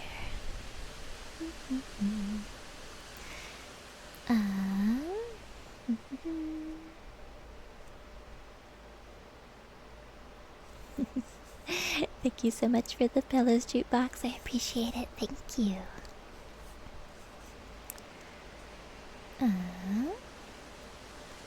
Okay. The toad who had hopped lightly out of bed, as soon as he heard the key turned in the lock, watched him eagerly from the window till he disappeared down the carriage drive. Nabu, Nabu, welcome in. Welcome, welcome, welcome. How are you doing tonight? How are we doing, Nabu? Welcome in. We are doing some cozy ASMR story time tonight. Yes, welcome, welcome. Hope you're doing well. We are reading The Wind and the Willows. We are on chapter, I want to say this is chapter 6? Yeah, chapter 6. This is a Mr. Toad chapter. But yes, welcome in. The toad who had hopped lightly out of bed as soon as he heard the key turned in the lock watched him eagerly from the window till he disappeared down the carriage drive. Then, laughing heartily, he dressed as quickly as possible in the smartest suit he could lay hands on at the moment, filled his pockets with cash, which he took from a small drawer in the dressing table. Excuse me. And next, knotting the sheets from his bed together, and tying one end of the improvised rope round the central mullion of the handsome Tudor window which formed such a feature of his bedroom, he scrambled out, slid slightly to the ground, and, taking the opposite direction to the rat, marched off light-heartedly, whistling a merry tune. See, we knew Toad was being sneaky. It was a gloomy luncheon for Rat when the Badger and the Mole at length returned, and he had to face them at table with his pitiful and unconvincing story. The Badger's caustic, not to say brutal, remarks may be imagined, and therefore passed over, but it was painful to the Rat that even the Mole, though he took his friend's side as far as possible, could not help saying, "You've been a bit of a duffer this time, Ratty. Toad, too, of all animals." "He did it awfully well," said the crestfallen Rat. "He did you awfully well," rejoined the Badger hotly. "However, talking won't mend matters. He's got clear away for the time, that's certain, and the worst of it is, he'll be so conceited with what he'll think is his cleverness, that he may commit any folly. One comfort is, we're free now, and needn't waste any more of our precious time doing sentry go. But we'd better continue to sleep at Toad Hall for a while longer. Toad may be brought back at any moment, on a stretcher or in between two policemen." So spoke the Badger, not knowing what the future held in store, or how much water and how turbid a character was to run under bridges before Toad should sit at ease again in his ancestral hall.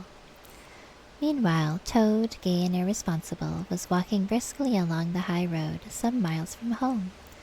At first he had taken bypaths and crossed many fields, and changed his course several times, in case of pursuit, but now, feeling by this time safe from recapture, and the sun smiling brightly on him, and all nature joining in a chorus of approval to the song of self-praise that his own heart was singing to him, he almost danced along the road in his satisfaction and conceit.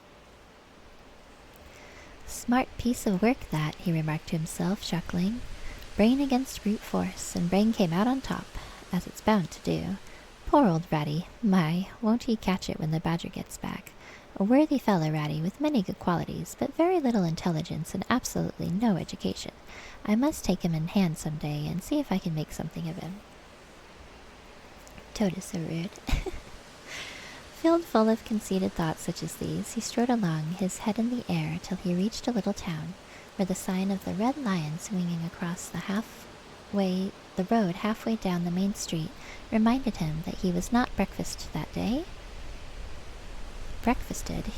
He had not breakfasted that day, and that he was exceedingly hungry after his long walk.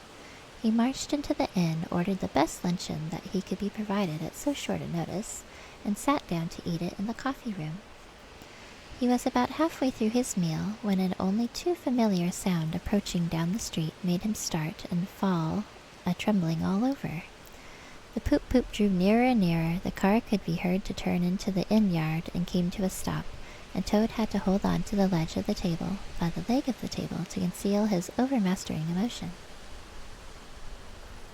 Nebu says, I want to order the best luncheon too. I had a really yummy lunch today. I had a turkey sandwich with lots of greens on it and some cantaloupe and watermelon. It was yummy. Let's see. Please share. I already ate it all. I'm so sorry. I have water. You can have water, Nebu. Let's see. No.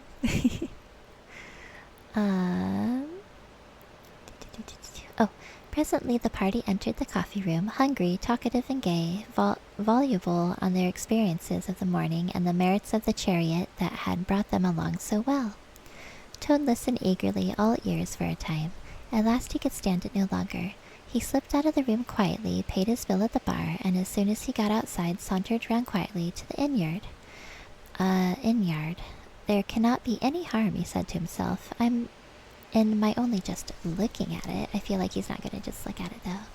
Nebu, there's some ASMR... There is an ASMR reading now, so I added today, there's an ASMR reading for a few different sounds, if you guys are interested in that. There's a pillow throwing reading. There's a give paw pats, which is like head pats but with a paw patting my head. There's a reading for that too. Jebediah says, funny how I'm hungry too, despite haven't slept yet. Been awake for almost 26 hours now. Jebediah! Oh my goodness, you need some sleep. Get some sleep, Jebediah. I hope you get lots of sleep soon. Yes, lots and lots of sleep. Now that you haven't slept for a day, maybe you need to sleep for a day, and then it'll all equal out. I'm an insomniac. Oh man, I don't think I could do that. One time, a very, very long time ago, I was much younger. I did stay up for over 24 hours, and I had to work the next day, and that was such a terrible choice that I did that. Because, you know, I had to work outside my house, and I was just like in a fog the whole time. Like, I was conscious, but it's almost like I was hearing people talk but not really hearing them. That's how bad it was, yeah. But I fall asleep so easily. I'll fall asleep during movies and shows. They'll like put me to sleep.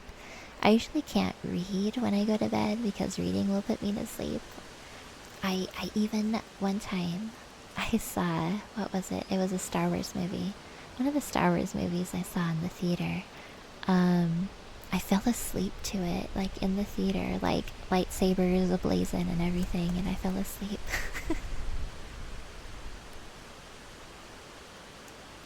Nebu says, it's okay, Tebedai's day job is operating heavy machinery.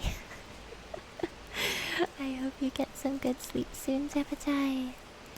Tebedai says, I am literally lying on bed for 5 hours earlier, wide awake, decided to stay awake and went to watch Nebu stream instead, and now I am here. Oh my goodness. Hopefully the calm, quiet reading will put you to sleep, Tebedai. Sometimes when I wake up in the middle of the night, I put on ASMR videos and just listen to them, and it'll make me fall asleep pretty quickly. Or like sleep stories. I like listening to sleep stories. Yeah. Alright, let's see here. Who says, classic mistake, never watch my streams. Tebedai says, I'm practicing drawing as I listen right now. Ooh, that's good. Drawing is very good, yes. Yay, I like seeing your art. Oh yes, Toad is going to look at the car. Supposedly only look at it. That's like, it reminds me of in Winnie the Pooh, when Pooh gets stuck in Rabbit's house, like in the entrance to his house.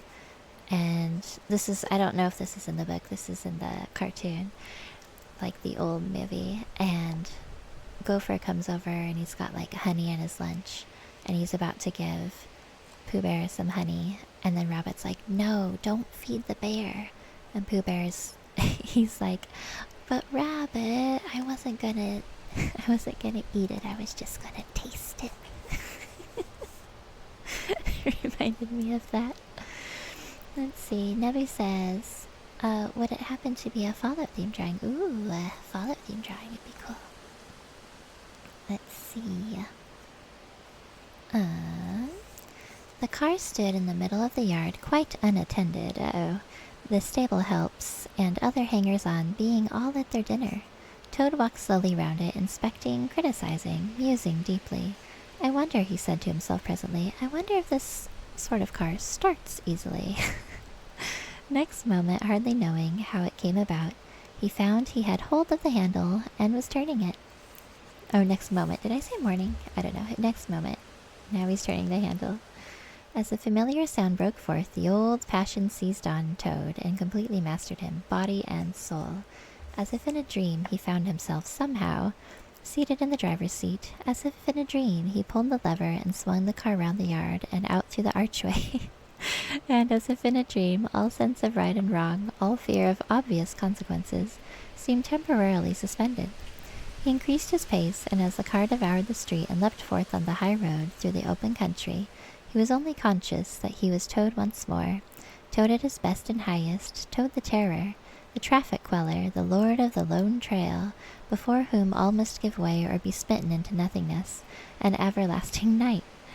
He chanted as he flew, and the car responded with sonorous drone. The miles were eaten up under him as he sped. He knew not whither, fulfilling his instincts, living his hour, reckless of what might come to him. He is just on a driving journey. Let's see. Tebedice says, follow it, Ryan can wait.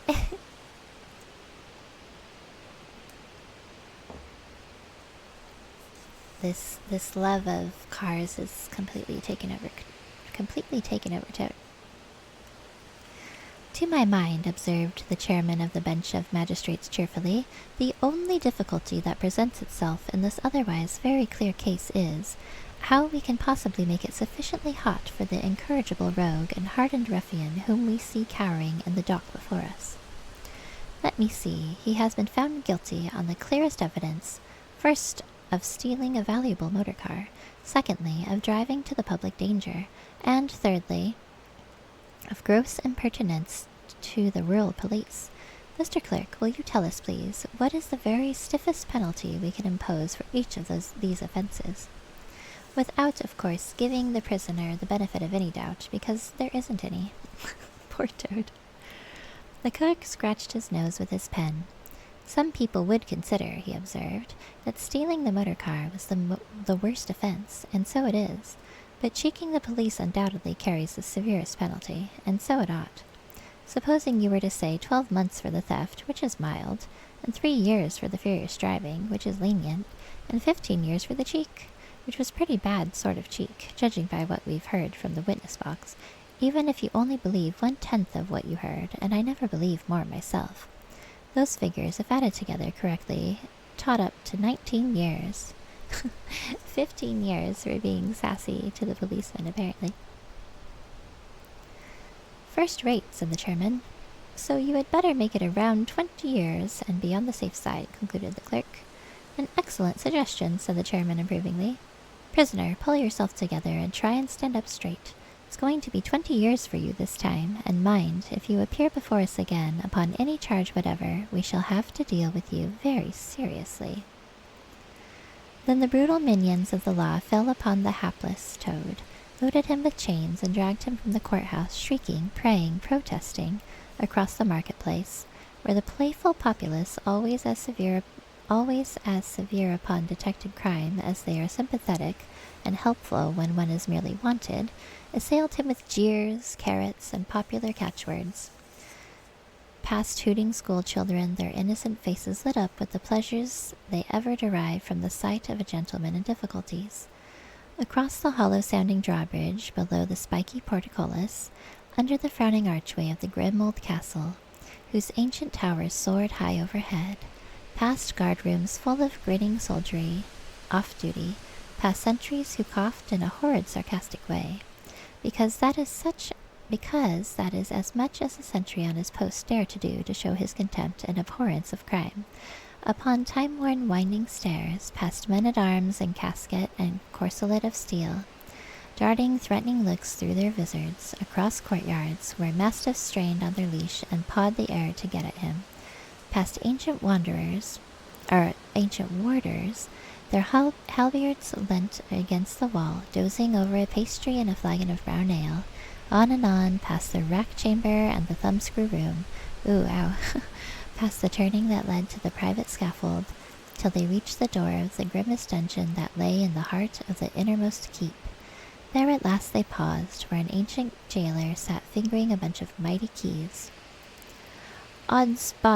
Oh boy, odds bodikins, said the sergeant of police, taking off his helmet and wiping his forehead. Rouse the old loon and take over from us this vile toad, a criminal of deepest guilt and matchless artfulness and resource. Watch and ward him with all thy skill, and mark thee well, greybeard. Should aught untoward befall, the old head shall answer for his, and a murrain on both of them. The jailer nodded grimly, laying his withered hand on the shoulder of the miserable toad. The rusty key creaked in the lock, the great door clanged behind them, and Toad was a helpless prisoner in the remotest dungeon of the best guarded keep of the stoutest castle in all the length and breadth of merry England. Poor Toad is in jail. That's what he gets for stealing cars and driving crazy. Alright, you guys, I think this is gonna be it for me tonight. I am getting pretty sleepy and pretty tired. Wow, we read a lot. We are like almost halfway through the book. Not quite halfway through the book yet. But yes, thank you for being here. Tabatai, I hope you get some good sleep tonight. Nebu, thank you for being here. Thank you everybody for being here. I'm gonna do this again. This was really fun. I want to do this a lot more often than I have been. 2 hours of reading. Yeah, it was a lot of reading. Yes, thank you Tabatai for being here. I really appreciate it. But yeah, we'll do this again tomorrow. Because it is what everybody voted for in the poll on Discord. I'm going to play some V Rising, so that's going to be fun. I haven't played it in quite a while, so yeah, it'll be really fun. Thank you guys for being here. Thank you. I appreciate it. Alright guys, have a good night, get some good rest, and I will see you guys tomorrow. Take care. Bye!